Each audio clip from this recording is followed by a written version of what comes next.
राजभवन से लौटा देना, यानी कहीं ना कहीं केंद्र के इशारे पर यह बिल लौट रहा है। अब उसको जिस रूप में आप देखें, जिस चश्मे से देखें, आपको वही नजर आएगा।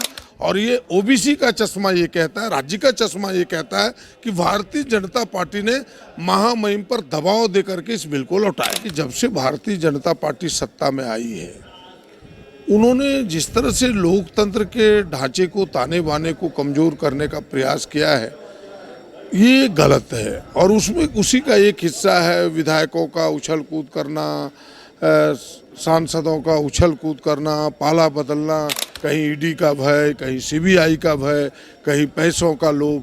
ये प्रदीप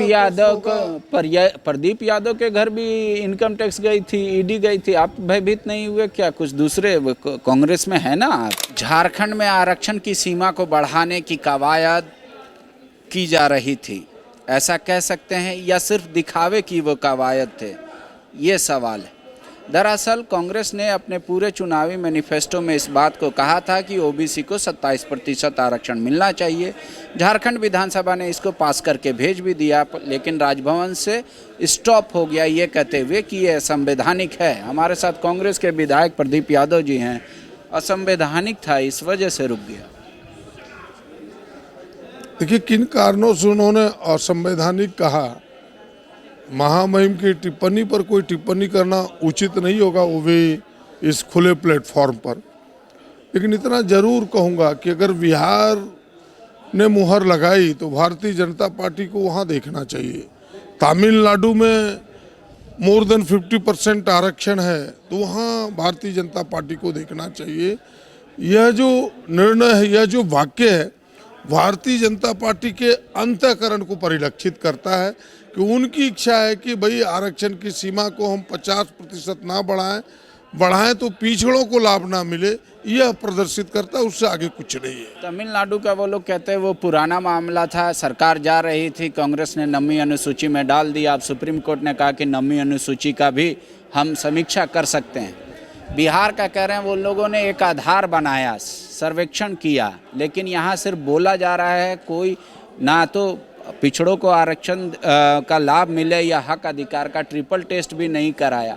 आज तक चुनाव बाधित है, तो और ये यहाँ सरकार सिर्फ कहती है, करती नहीं है ठोस चीज़, जानबूझकर ऐसा क्लू छोड़ती है कि वो फंस जाए और बाद में इल्ज़ाम लगे।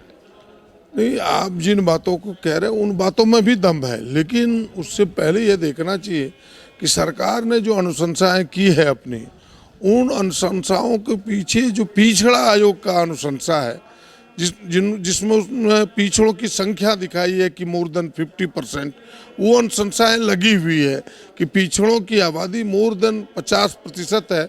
और सुप्रीम कोर्ट ने यही कहा कि राज्य को लगता है कि उनकी संख्या यहाँ जिस राज्य में अधिक हो और उनकी भागीदारी सरकारी सेवाओं में ना हो, तो इस पर राज्य सरकार विचार करेगी, अपनी अनुशंसा भेजेगी, भारत सरकार उसको मोहर लगाएगी और उसके रास्ते राजभवन है, उस होकर के ही जाएगा। और राजभवन से लौटा देना, यानी कहीं ना कहीं केंद्र के इशारे पर यह बिल लौट रहा है। अब उसको जिस रूप में आप देखें, जिस चश्मे से देखें, आपको वही नजर आएगा।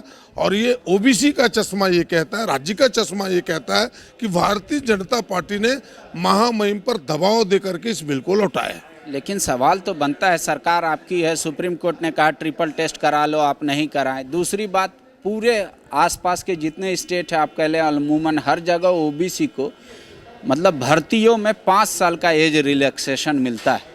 झारखंड ही एक राज्य ऐसा है जहां 3 साल मिलता है। इसके लिए ना महामहिम की ज़रूरत थी, ना कुछ सरकार के एक अनुशंसा से हो जाता है। तो ओबीसी के बच्चों के साथ भी तो अन्याय हो रहा है ना सर, उनको नहीं मिल रही वैकेंसी में 5 साल का छूट। नहीं, 5 साल का छूट से मतलब नहीं है, मतलब है कि भाई आप उसे वैकेंसी में पहले समुचित स्थान दें, पहले समुचित स्थान तो आप दें पहले, तब तो फिर उम्र सीमा की लड़ाई बाद में लड़ी जाएगी।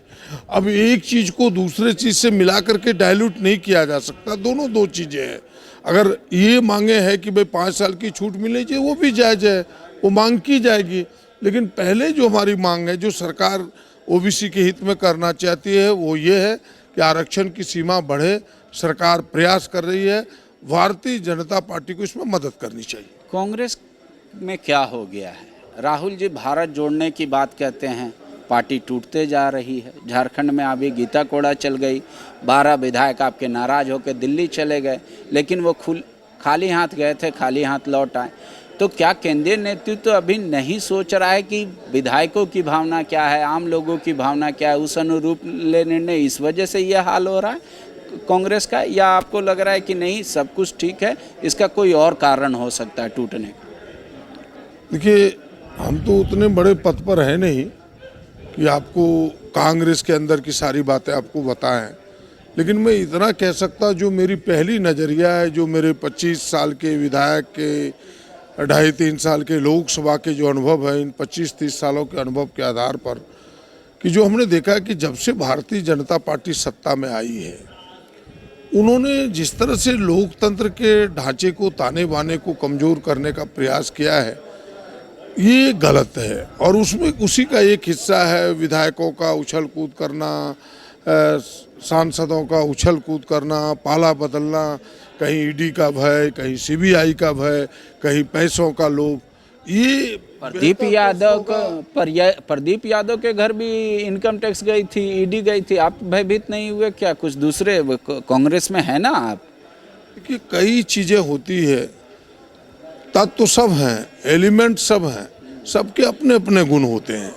कुछ चीज़ें कमज़ोर रहती है, कुछ चीज़ें मजबूत रहा करता है, कुछ लोगों को भय लगता है, कुछ लोग देखिएगा कि भूत से भी डरता है, और कुछ लोग कहता है कि भूत है ही नहीं। तो चीज़ें अपनी अपनी रहती है, मैं उस और नहीं जाना चाहता। लेकिन यह प्रश्न माकूल आपका सबसे बेहतर होगा कि भारतीय जनता पार्टी से पूछिए कि हिमाचल में जब आपको बहुमत नहीं था तो आपने उम्मीदवार क्यों लाया?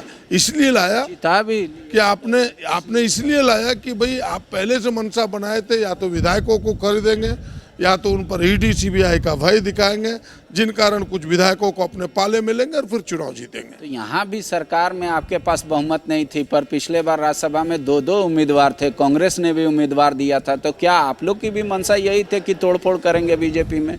ये सवाल तो ऐसे भी किया जा सकता है ना? नहीं, मेरे सवाल ये नहीं थे, क्योंकि आपने देख लिया कि हमने न तोड़फोड़ किया, न प्रयास किया। हम अपने विधायकों को अपने साथ यूनाइट रखना चाहते थे, इसलिए हमने प्रयास नहीं किया। हमारे पास अधिक वोट था, वो वोट किसी को देना नहीं चाहता था। लोकतंत्र में वोट देने का अधिकार है, इसलिए हमने वोट का उपयोग किया था।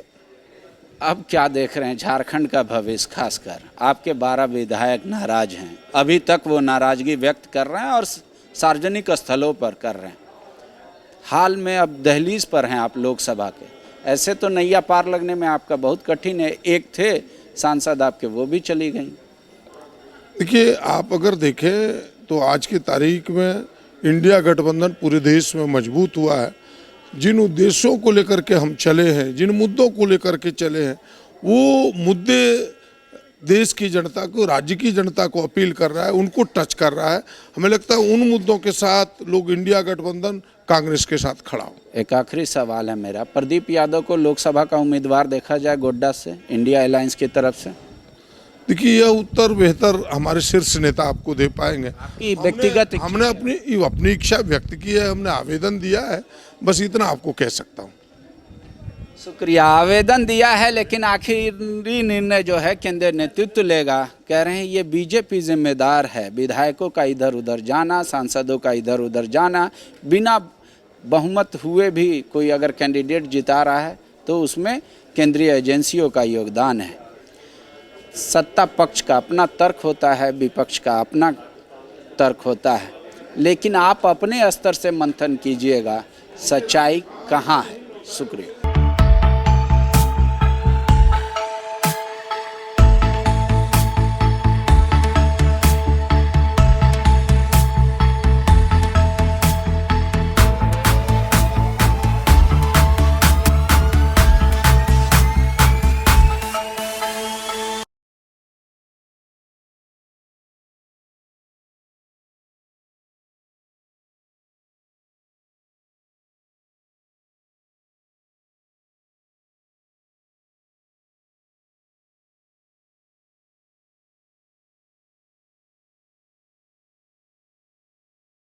The follow-up.in